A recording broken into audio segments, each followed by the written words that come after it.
Back to another video on the differences between training for men and women for strength and hypertrophy. Before I get into it, be sure to subscribe to my channel, smack the bell, and like this video if you end up liking it, find it valuable. So let's talk about this. I don't think, maybe I've danced around this a little bit, but I don't think I've made a video before specifically on the difference between training men and women for the purpose of strength and hypertrophy.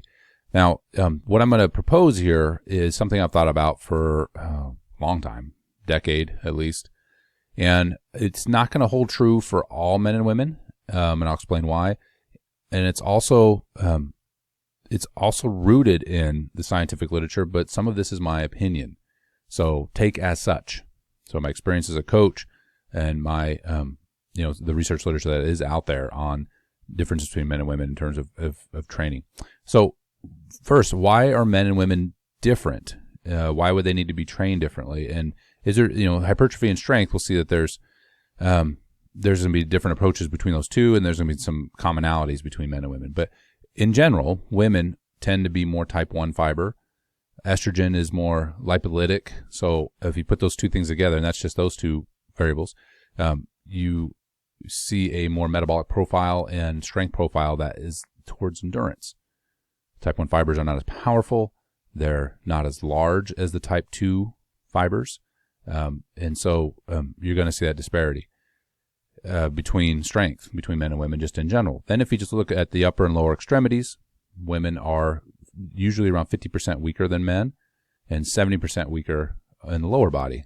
So extremities about 50%, lower body about 70%. That's why it's, I think I mentioned more than one video is, if you look at the physique of the upper body in like some of these high-level CrossFitters and even some of the weightlifters, I mean, they're very well developed, but it's just very unusual. And so, even this, if you look at the strength to mass ratio from the upper to lower body for most women, it's 70-50, right? This is why being very careful with exercises that torque the shoulders in women in particular, like a butterfly pull-up or something like that, needs to be thoughtfully done. If you have a lower body that's going to probably be stronger and have more muscle mass associated as compared to the upper body, there's going to be a greater disparity. But in some of the like high-level CrossFit athletes, gymnasts, right, you see more of an equal percentage between the upper and lower body, right? I'm talking about using a standard of what a strength of a man would be. Okay, so it might be, and I'm using it just as a standard to show my point here. So instead of 50% of the strength of a man in the upper body, maybe a high-level woman is 80% and 80%. 80% of the upper body, 80% of the lower body, right? So it's more in ratio with each other. And so not surprising that female athlete can do some really great things, putting bars overhead or climbing or gymnastic skills. They're more exceptional, and they're less likely to be injured. So, I mean, that's one of the differences as well, is the difference between the upper and lower extremity. If we just look at women in general, but then also compared to men, there's a difference between the two. Why is that? Well, testosterone's a big one. I mentioned estrogen earlier, which is more lipolytic, so it's more fat burning, but obviously testosterone and being bathed in testosterone through puberty and beyond is that constant exposure is what creates more skeletal muscle hypertrophy in the upper body in men. There's more receptors in the upper body as well in men than women. So, for a hormone to do its deal, now receptors are different between your fat-soluble, your cholesterol-based hormones, and your protein-based hormones, right, like insulin versus testosterone. But the receptors are still important. So the number of receptors also is a big part of that equation, why we have these disparities between the upper and lower body and between men and women. Okay, so fiber typing, testosterone receptors, right? These are all different. And there's the sociological, it's those things are slowly going away, but the sociological kind of stigma is that, women typically will do cardio and men typically lift weights. Well, I think this is one of the great things about CrossFit. It's kind of broken down that barrier and to say, hey, the barbell's a great thing for everybody. And women have really embraced that.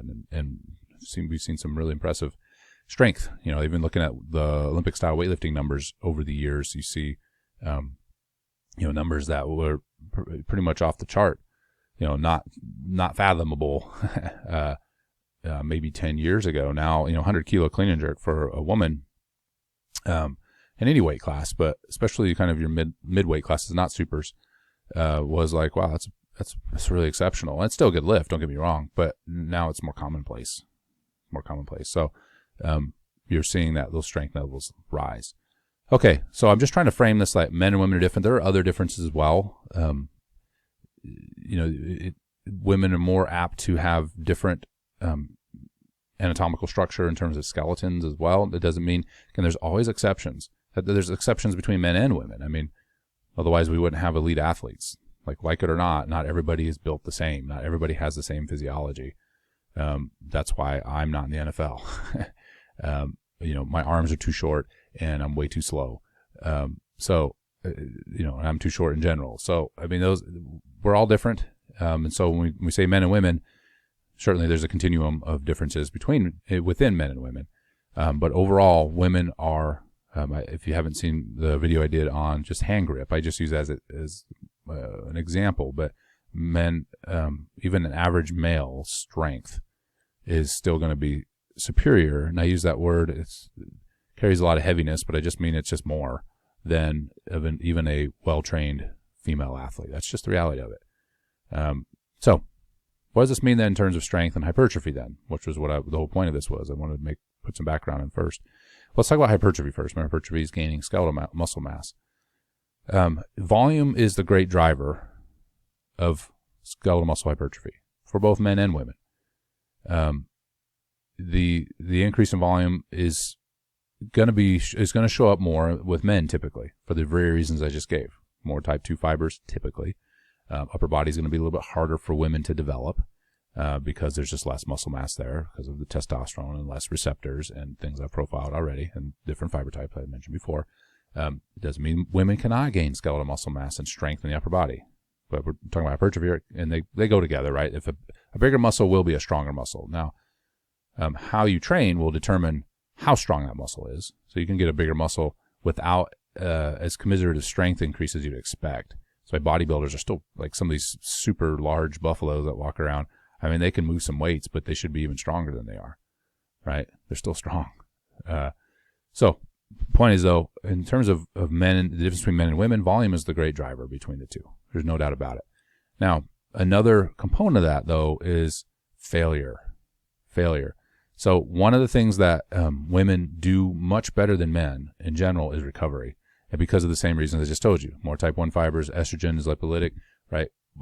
Some of it could be sociological. I mean, I was a strength coach for a number of years, and in general, you pull weight off the bar for men because their egos were out of control, and you put weight on the bar for women because they could do more than they thought.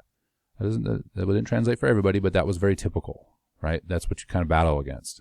The female athletes would complain they can't do it when they can, and the male athletes would complain that they can do it and they can't. Okay.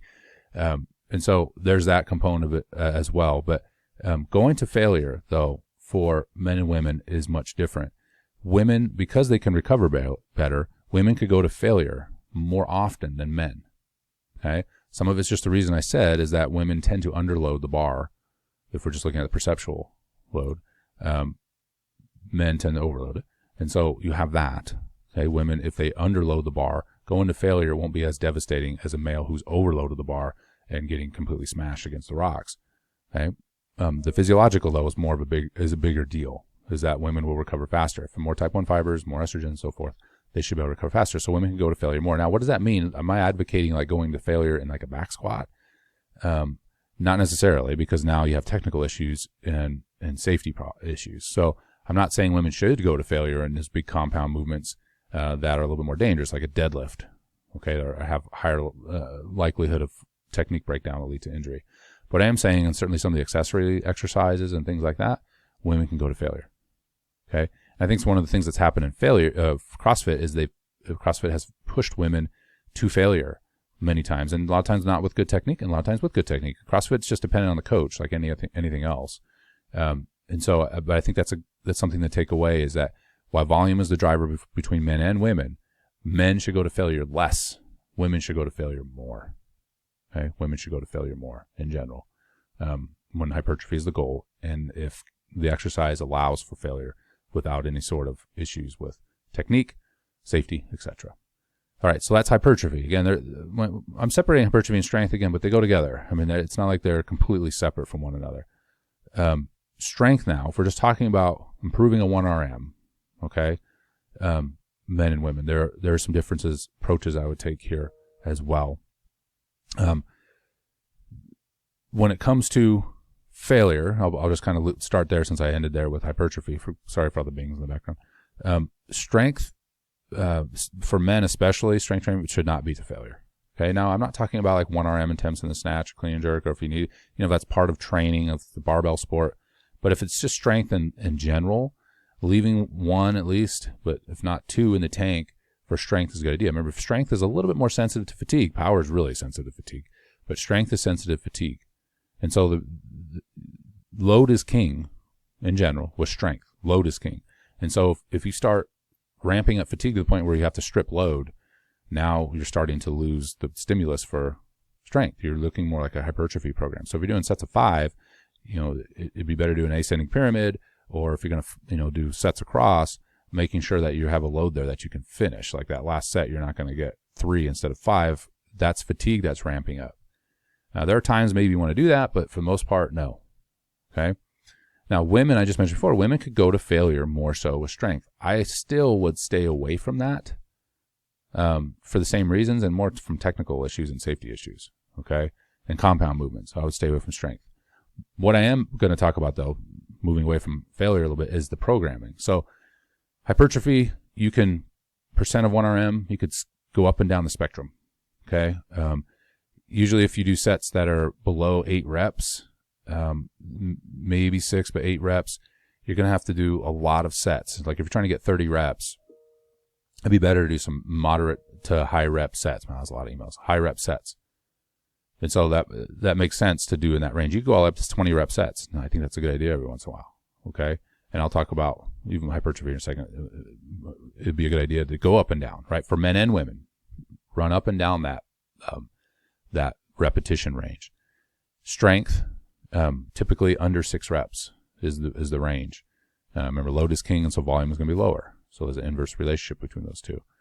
And so, in terms of rep ranges, that's a typical rep range for strength. All right.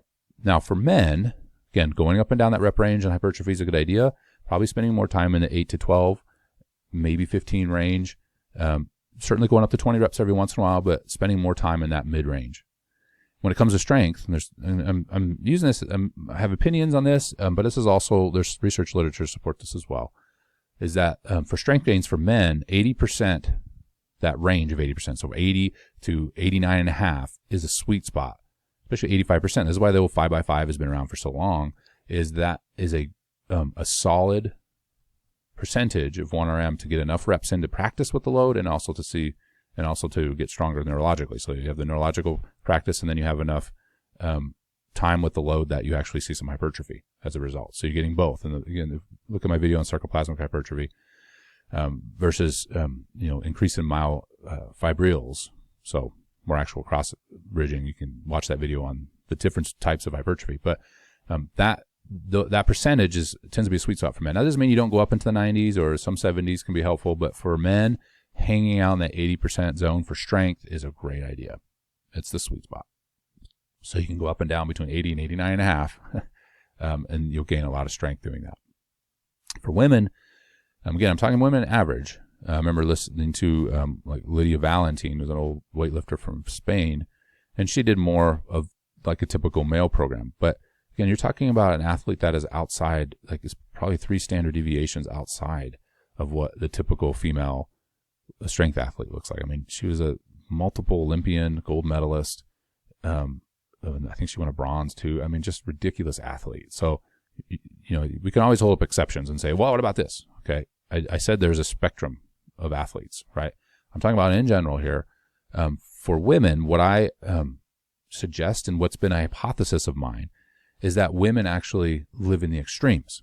So women live on the really heavy stuff, like plus 90, right? 90% plus. Now, you obviously don't jump into that. I'm not advocating that 80% work shouldn't be done.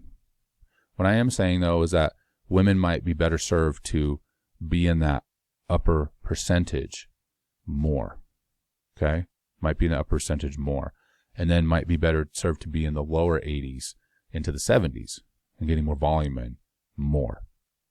Okay? So men are kind of in the middle in the 80% range, and women are on the outsides of that, 90 and 70. Okay, why? Why do I suggest that?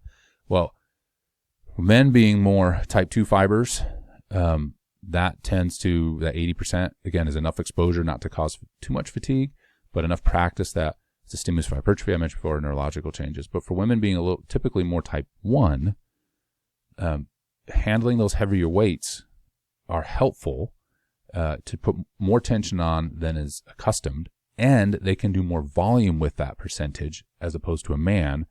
Therefore, they should get stronger as a result from that heavier loads rather than gaining fatigue. So, for example, if a man tries to do 15 reps at 90%, not at once, but like chopped up into sets, that's going to be brutal, absolutely brutal. Now, I'm not saying it won't be brutal for a woman too, but a woman will, I'm using it as an extreme a little bit here, but a woman will be able to tolerate that better. So she's going to be able to handle that 90% better in her training and recover from it, and not pick up as much fatigue from it. Okay, so she's going to gain strength in volume.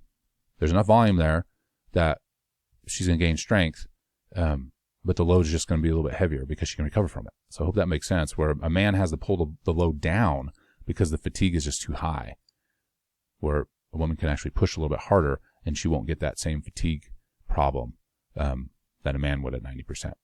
Okay? So I advocate women lifting heavier weights than men on average more often.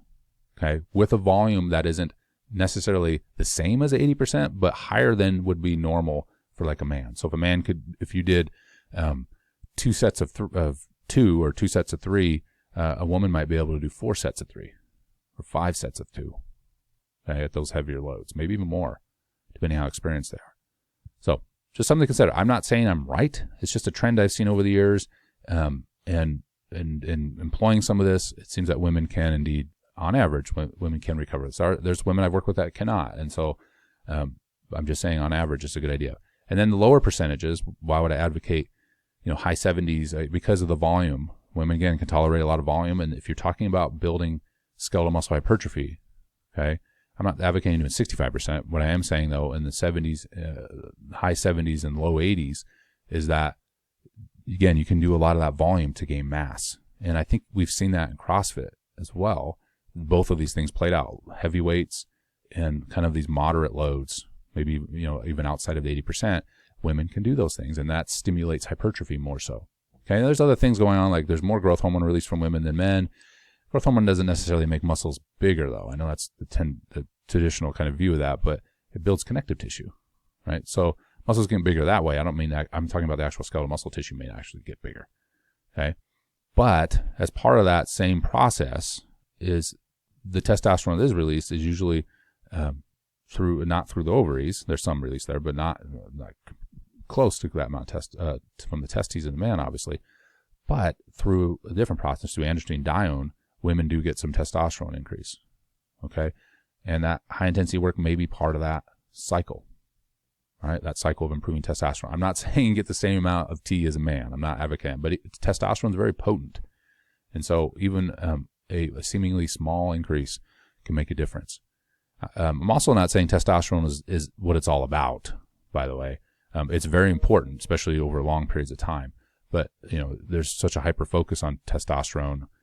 If it's not exogenously used, it's within normal bandwidth. I mean, when you get into extremes of testosterone, it's problematic. But if you're in with the normal bandwidth, then it may not be a huge difference, right? Especially acutely, but over time, it can make a difference. So if a female athlete was training in this type of way for a long period of time, she could see improvements.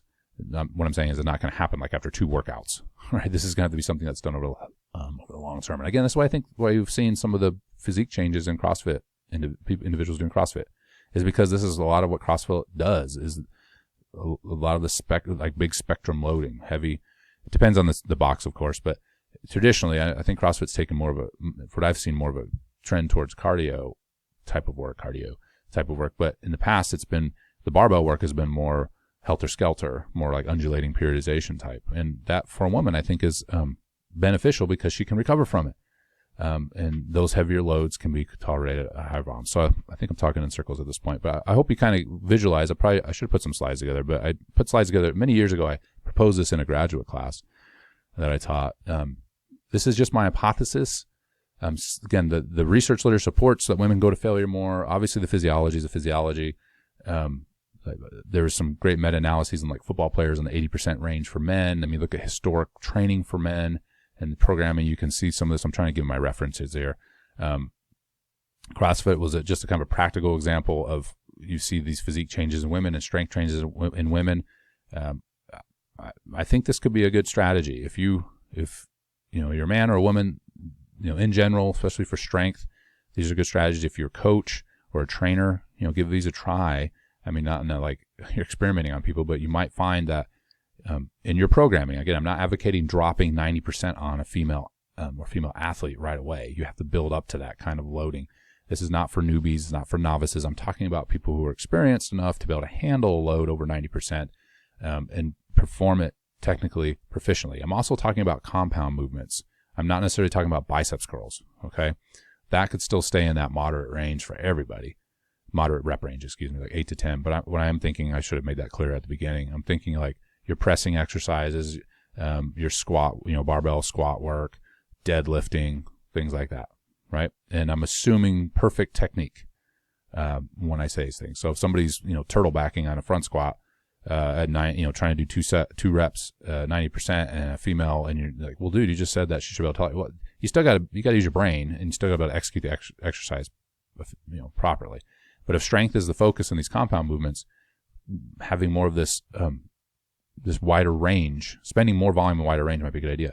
In programming, then you might have, more volume spent in that lower 80s, and then run through the 80s, right? If you're talking about a female athlete or a female lifter, run through the 80s still. You don't want to go from, again, 77.5% up to 90. That's going to be pretty devastating. But you might not spend a lot of time. You might go through, a week at I'm just going to use 82.5, 87.5. Then you get in the 90s and you spend a little bit more time there and spend a little more volume there than you would with the male. A male, you might build up to the 80s and you stay in that 80s, to 89.5, like I mentioned before, rep range, touching into the 90s there now and again, but more so just to handle heavy weight. And remember, strength is retained really well with heavy weights, but it's not built as well in males, especially, like I'm referring, because the volume is just not high enough. Again, this is why the 5x5 training has been so popular, is because it's that sweet spot of volume and strength. Where women, it could be, maybe something more like a 7x3 with low 90s. That's still pretty high, but you get the idea that there's going to be more volume and at a higher percentage. Okay, even if you did a 6x3, right, with 90% of 1RM, assuming ascending pyramid or selecting a load, we're not going to failure. I'm just using as examples. If I was actually programming these, I would be a little more mindful of not trying to destroy the athlete. But again, more exposure, more heavy load exposure over a larger volume. All right. I think I've talked in circles for like the last 5 minutes. Apologies. If you found this video helpful, like it. If you disagree, drop it in the comments. Maybe I'm full of poop. It's entirely possible. It's very, very possible. I'm not just pulling this out of my, no more poop references. I'm not pulling it out of my, my hat, so to speak. This is, again, from observations in the research literature. But I certainly could be wrong. And again, I want to keep saying this over and over again. There are going to be exceptions to these ideas. I've had female athletes that did not tolerate volume well, and I've had male athletes that tolerate volume well. So you can have athletes on the opposite end, but in general, this seems to be a trend. Okay, I'll see you in the next video.